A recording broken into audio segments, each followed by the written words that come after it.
अस्सलाम वालेकुम। तो आज के लेक्चर में हम लोग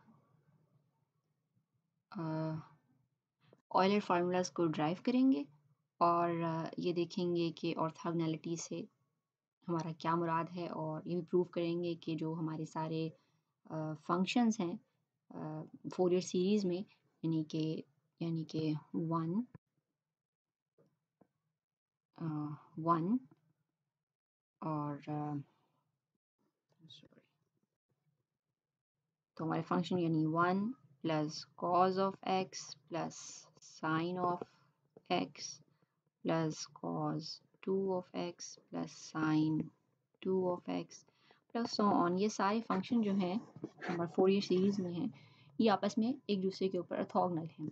यानी ये कि अगर आप वन का कॉज एक्स के साथ इनर प्रोडक्ट लें, मतलब उसको आप इंटीग्रेट करें ओवर ओवर द पीरियड जो कि फोरियर सीरीज़ में डिफाइन किया गया है माइनस पाई से पाई या 0 से 2 पाई, या आप वन को साइन एक्स के साथ करें, या कॉस को साइन एक्स के साथ करें, या कॉस को कॉस 2x के साथ करें, या कॉस को साइन 2x के साथ करें, इनमें से किसी को भी दूसरे के साथ इंटीग्रेट करेंगे तो आपका आंसर जो है वो 0 आएगा। और वो इंडिकेट करता है कि ये दोनों फंक्शंस जो हैं आपस में ऑर्थोगोनल हैं, इंडिपेंडेंट हैं। ठीक हो गया? तो ये चीज़ हमें प्रूव करनी है। अब देखिए कि यहाँ पर तो बेसिकली ये हमारा ऑर्थोगोनैलिटी का जो है वो थ्योरम है कि द ट्रिग्नोमेट्रिक सिस्टम जो ऊपर हमें दिया गया है is orthogonal on the interval minus pi to pi. ठीक हो गया? माइनस पाई से पाई हमारा इंटरवल था, and hence also on 0 to 2 pi. ठीक है, तो हमने कहा कि 0 से 2 पाई भी, चूंकि ये सेम इंटरवल है, माइनस पाई से पाई या 0 से 2 पाई, ये सेम इंटरवल है। ठीक है, तो अगर ऐसा है तो और any other interval of length 2 pi. ठीक हो गया? 2 पाई से लेके 4 पाई तक भी। ठीक, that is the integral of the product of any two functions, किसी भी दो फंक्शंस का, वन का कॉस के साथ भी, इवन वन का कॉस 2x के साथ भी, तो वन का साइन एक्स के साथ या साइन 2x के साथ भी, किसी भी दो का आपस में जो प्रोडक्ट है ओवर दैट इंटरवल यानी माइनस पाई से पाई शुड बी इक्वल टू 0। ठीक, ये हमारा मतलब है ऑर्थोगोनैलिटी से, यानी कि हमारे फंक्शंस की इनर प्रोडक्ट जो है वो 0 होगी। ठीक है, जैसे वेक्टर में वेक्टर ऑर्थोगोनल होते हैं, इसी तरह फंक्शंस जो सीरीज़ है वो फंक्शंस की सीरीज़ बनती है ना, जैसे मतलब नंबर्स की सीरीज़ भी होती है, वो हम बहुत पहले पढ़ते रहे हैं, लेकिन अब हम फंक्शन की सीरीज़ पढ़ रहे हैं। जैसे आपने टेलर सीरीज़ पढ़ी तो वो फंक्शन की सीरीज़ थी, उसमें one x, x square, x cube, वो सारे फंक्शंस बेसिकली फंक्शंस है ना वो। ठीक है, उनको हम जब तोड़ देते हैं सीरीज़ को, एक जगह तक रोक देते हैं, तो हम उसको पॉलिनोमियल कहते हैं। इसी तरह यहाँ पर ये सारे one cos x sine x ये सारे फंक्शंस हैं। तो जैसे वेक्टर स्पेस होती है उस तरह फंक्शन स्पेस होती है, और जैसे वेक्टर जो है उनको किसी भी वेक्टर को रिप्रेजेंट करने के लिए हमें दो ऐसे वेक्टर्स चाहिए होते हैं जो कि ऑर्थोगोनल हों। तो इसी तरह यहाँ पर किसी फंक्शन को रिप्रेजेंट करने के लिए हमें हमारी जो सीरीज़ है उसके आपस में उसके जो फंक्शंस हैं जो सीरीज़ को मिल के बना रहे हैं, और वो सीरीज़ जो है एवेंचुअली किसी फंक्शन को रिप्रेजेंट कर रही होगी। और जैसे टेलर सीरीज़ जो है वो उसको उसको आप जब आप मुख्तलिफ क्वेश्चंस के लिए सॉल्व करते हैं तो आपके पास एक फ़ंक्शन आता है, वो फ़ंक्शन जो है वो सीरीज़ की फॉर्म में रिप्रेजेंट हो रहा होता है। तो बात कहने का मतलब ये है कि जो हमारे फंक्शंस हैं उनको रिप्रेजेंट करने के लिए भी हमें ऑर्थोगोनल फंक्शंस चाहिए।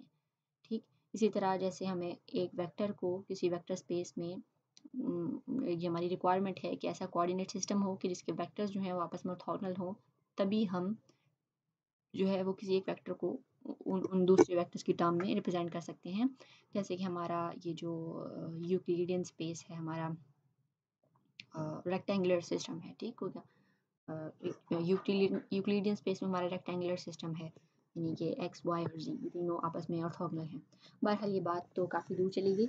हम बात कर रहे थे कि हमने ये प्रूव करना है कि वन का कॉस के साथ लें, वन का साइन के साथ लें, कॉस का साइन के साथ लें, किसी का भी आपस में लें तो ये क्या है ऑर्थोगोनल है।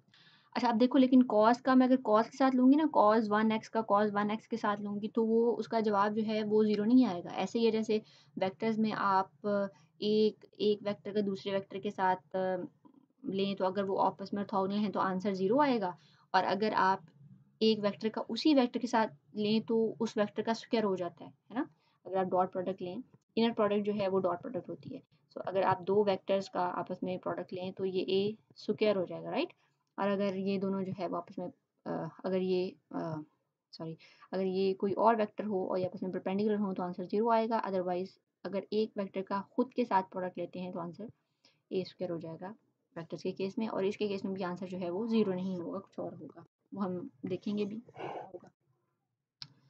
चलें, तो ये हमने प्रूव करना है। तो हमने प्रूव क्या करना है, इसको ज़रा देख लें कि cos nx and cos mx, यानी अगर हम cos का cos के साथ लें, लेकिन शर्त क्या है कि n m के बराबर ना हो, यानी हम cos 1 का cos 1 के साथ नहीं ले रहे बल्कि cos 1 का cos 2 के साथ ले रहे हैं। देखिए cos जो है, ये दोनों cos जो है ये इसके फंक्शंस है ना, सीरीज़ का अलग-अलग से ये पार्ट हैं, ये cos x भी और cos 2x भी। तो cos x और cos 2x का आपस में जो इनर प्रोडक्ट होगा वो 0 होगा, यानी वो ऑर्थोगोनल होंगे।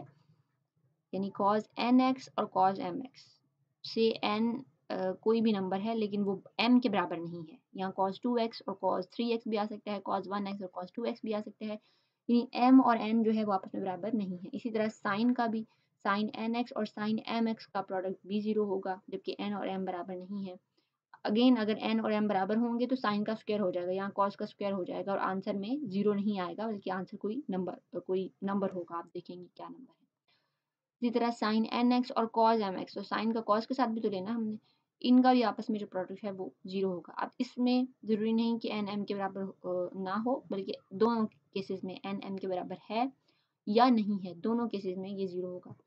क्यों? क्योंकि देखें cos x का sin x दोनों अलग-अलग एंट्रीज़ है ना इस सीरीज़ की, तो cos x और sin x का, cos 1x और sin 1x का इनर प्रोडक्ट 0 होना चाहिए, तो यस वो 0 है। n m के बराबर हो, चाहे n m के बराबर ना हो, दोनों सूरतों में sin nx और cos mx जो है उसका इंटीग्रल 0 होगा।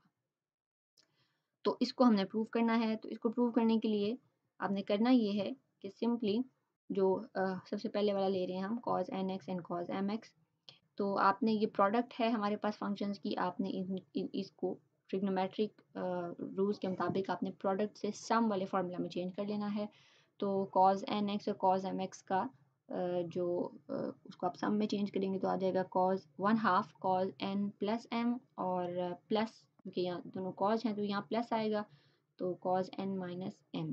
ठीक इसी तरह जब साइन और साइन होगा तो cos n माइनस m और minus cos n plus m आएगा। ठीक हो गया? तो ये बेसिकली आपने सिंपली प्रोडक्ट से सम वाले फार्मूला में कन्वर्जन की है। अच्छा जी, अब देखिए कि जब हम इस इंटीग्रल को सॉल्व करेंगे तो इसका जवाब क्या आएगा, साइन n। अब देखो n m के बराबर नहीं है, ठीक? ये बात हमें याद रखनी है कि n m के बराबर नहीं है, वरना n m के बराबर होता तो ये चीज़ तो ऑलरेडी 0 हो जाती और ये चीज़ यहाँ पे कुछ नंबर आ जाता। यहाँ पर n m के बराबर नहीं है, which means n minus m 0 नहीं हो सकते। n m के बराबर नहीं है, therefore these two cannot be 0, n minus m cannot be 0। तो अगर ये 0 नहीं होगा तो यकीनन या तो n m से बड़ा होगा या m n से बड़ा होगा, और यहाँ पे कोई भी जवाब आएगा, यानी ये हो सकता है 2 माइनस 3 हो तो आप आंसर -1 आ जाए, 5 माइनस 2 हो तो आंसर 3 आ जाए, यानी कोई भी इंटीजर आएगा, पॉजिटिव नेगेटिव नो मैटर, कोई भी इंटीजर आपके पास आंसर में आएगा। तो जब इंटीजर आंसर में आएगा, यहाँ पर भी इसी तरह यहाँ पर भी, ये सारी जगहों पर कोई इंटीजर होगा क्योंकि n m के बराबर नहीं है। तो फिर इसका लेट्स से 5 आ गया, तो कॉस का फिर जो इंटीग्रल होगा वो क्या आएगा, sign of 5x divided by 5, ऐसे ही है। इस तरह इसका भी साइन आएगा, इसका भी साइन, इसका भी साइन, सारे इनमें वो सिंपली माइनस होगा। अगर 5 माइनस अगर 5 यहाँ पे आ रहा है तो यहाँ माइनस होके लेट्स से कोई और नंबर आ जाएगा, तो नंबर ही आएगा ना। सो इन सब का आंसर क्या आएगा, साइन। अब साइन में ये अगर हम लिमिट पुट करते हैं तो आप देखो कि साइन जो है वो तो पाई पे होता ही 0 ना, चाहे वो 1 पाई हो, 2 पाई हो, 3 पाई हो, कोई भी इंटीजर पाई हो तो साइन जो है उसके ऊपर 0 होता है। अच्छा, अब यहाँ पे कॉज़ एक अगर माइनस में आ जाए तो आपको पता है कि कॉज़ माइनस को ख़त्म कर देता है, तो उसका आंसर भी जो है वो सिंपली कॉज़ ही होगा, जिसका इंटीग्रल साइन आ जाएगा।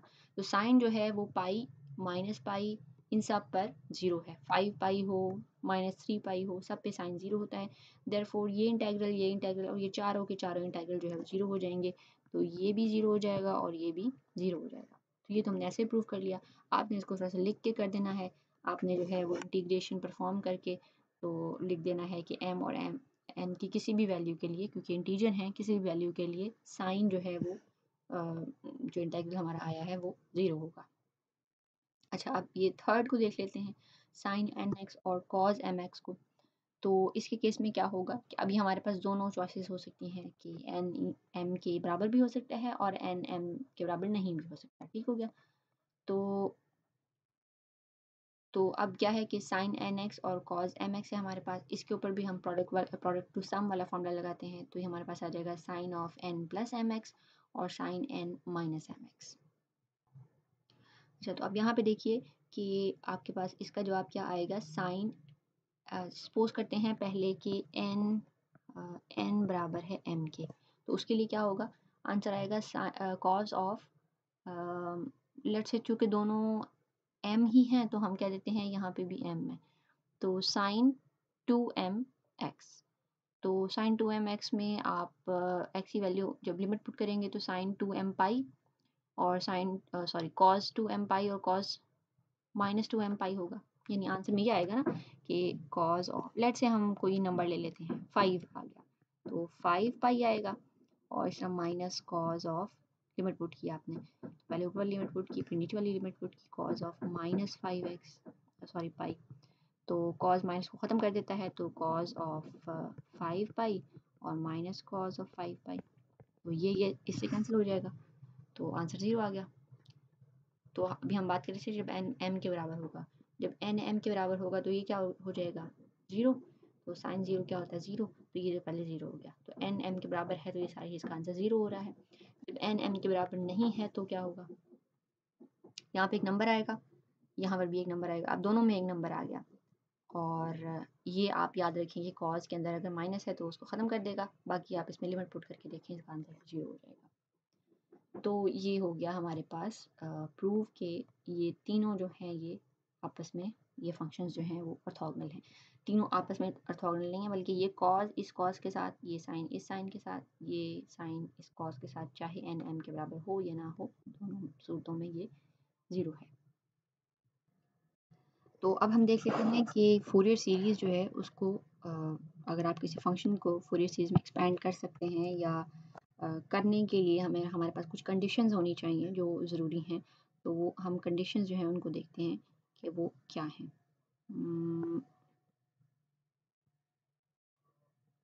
Conditions for Fourier series expansion, हमारा फंक्शन जो है उसपे कुछ कंडीशंस लगेंगी, अगर वो इन कंडीशन को फुलफिल करेगा तो वो फोरियर सीरीज़ की फॉर्म में एक्सपैंड हो सकता है। पहली कंडीशन है कि हमारा जो फंक्शन है उसको सिंगल वैल्यूड होना चाहिए। कंडीशन नंबर 1 क्या है कि फंक्शन जो है वो सिंगल वैल्यूड हो।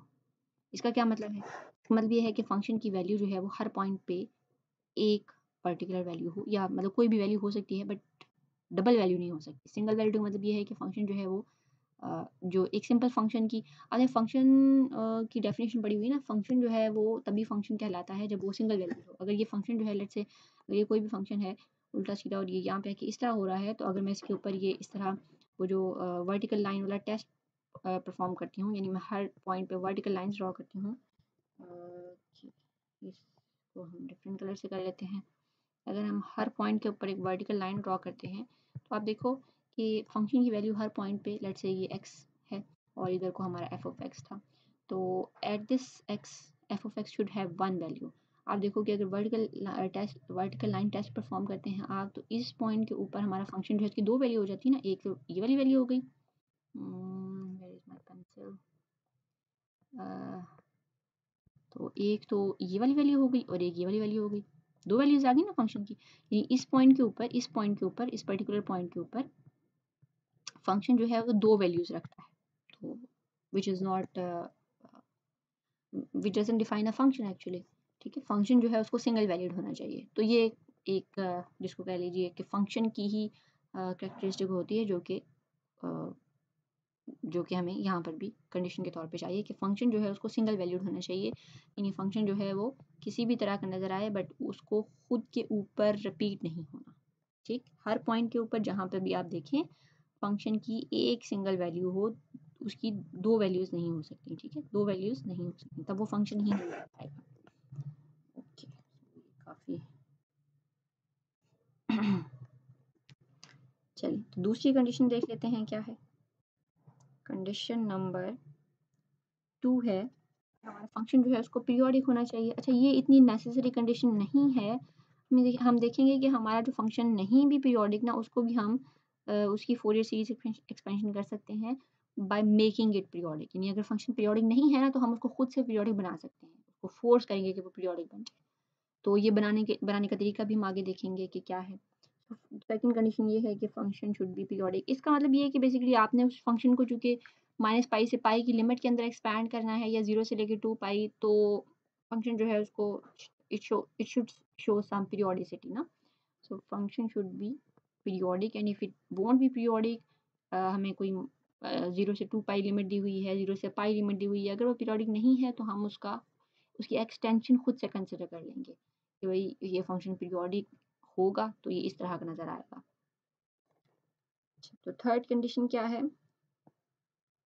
थर्ड कंडीशन क्या है कि function should have finite points of discontinuity. So finite points of discontinuity. इसका क्या मतलब है? इसका मतलब जैसे हमने फर्स्ट लेक्चर में पढ़ा था कि tan जो है वो हर पॉइंट पे डिफाइंड नहीं था ना, कुछ पॉइंट्स पर वो इन्फिनिटी को अप्रोच कर रहा था, जैसे π/2 वाले पॉइंट्स जो थे या उसके जो मल्टीपल थे। तो मतलब ज़रूरी नहीं है फूरियर सीरीज़ के लिए कि आपका फ़ंक्शन जो है उसको हर पॉइंट पे डिफ़ाइन होना है। यानी ये नहीं हो सकता कि फ़ंक्शन किसी पॉइंट पे डबल वैल्यू रखे, ये हो सकता है कि वो उस पॉइंट पे उसकी वैल्यू ना हो या उसकी वैल्यू इन्फिनिटी को अप्रोच कर रही हो। तो फ़ंक्शन कैन बी डिसकंटीन्यूअस, ठीक है? जैसे जैसे कि tan था, tan डिसकंटीन्यूअस था ना कुछ पॉइंट्स के ऊपर। tan जो था, tan जो था सॉरी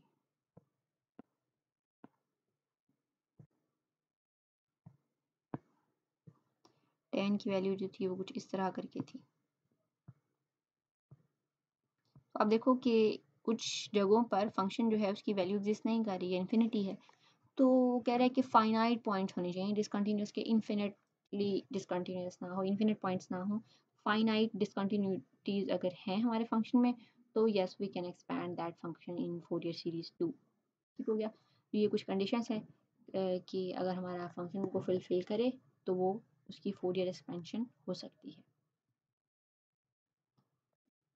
फिर हम कुछ प्रूफ्स देख लेते हैं जो कि एक्चुअली पिछले जो प्रूफ हमने अभी किए हैं उसी से रिलेटेड हैं, और या आप खुद कर सकते हैं। मैं आपको थोड़ा सा हिंट दे दूंगी। तो प्रूफ नंबर 1 है कि अगर आप साइन ऑफ एन एक्स को 0 से 2 पाई की लिमिट में या 0 या माइनस पाई से लेके पाई की लिमिट में अगर आप इसको इंटीग्रेट करते हैं तो इसका आंसर 0 आना चाहिए। तो ये बड़ा इजी सा है, इसको आप हमने कहा था ना कि हम फोरियर सीरीज का हर फंक्शन आपस में एक दूसरे के साथ जो है वो ऑर्थोगोनल होगा। तो हमने 1 के साथ किसी का प्रोडक्ट नहीं लिया अभी तक। तो इसको जब आप करेंगे तो आप बेसिकली क्या कर रहे हैं, आप 1 के साथ इसका प्रोडक्ट ले रहे हैं। सो 1 हमारा एक फंक्शन हो गया और ये दूसरा फंक्शन हो गया। आपने प्रूव करना है कि ये 0 है। तो 1 तो वैसे ही चूँकि इसका मल्टीप्लाई होकर 1 हो जाता है। सो वो तो ये हमारे पास क्या हो जाएगा, साइन का कॉज आ जाएगा, cos n x divided by n, और इसके अंदर ये लिमिट्स पुट करें तो आप देखें कि आंसर जो है वो कॉस की सूरत में दोनों बराबर होंगे, आंसर 0 आ जाएगा। इस तरह आप ये प्रूव करेंगे 0 से लेके 2 पाई तक अगर आप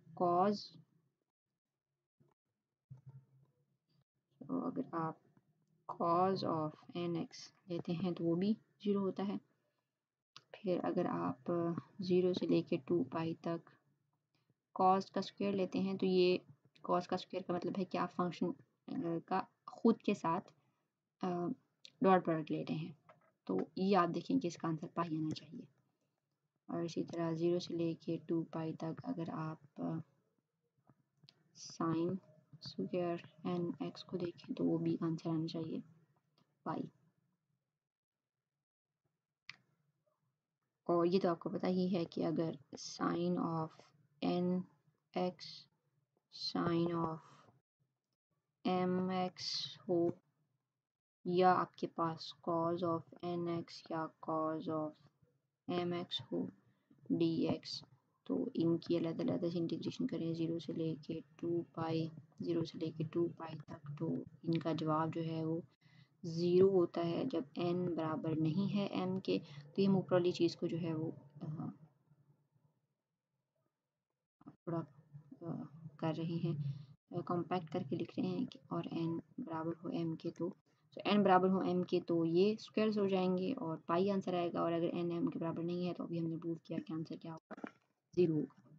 तो ये दोनों प्रूफ जो है ये वाला और ये वाला ये आपने खुद करना है। ये वाला तो हुआ ही हुआ है, आप एक नज़र मार लीजिएगा यहाँ पे इसका जवाब क्या आ जाएगा साइन, और साइन में जो आप ये लिमिट्स पुट करेंगे तो दोनों पे अलग-अलग साइन 0 होता है। ये और ये जो है ये दोनों आपने खुद कर लेंगे, ये वाले नहीं होंगे तो मुझे बता दीजिएगा, मैं आपको गाइड कर दूँगी।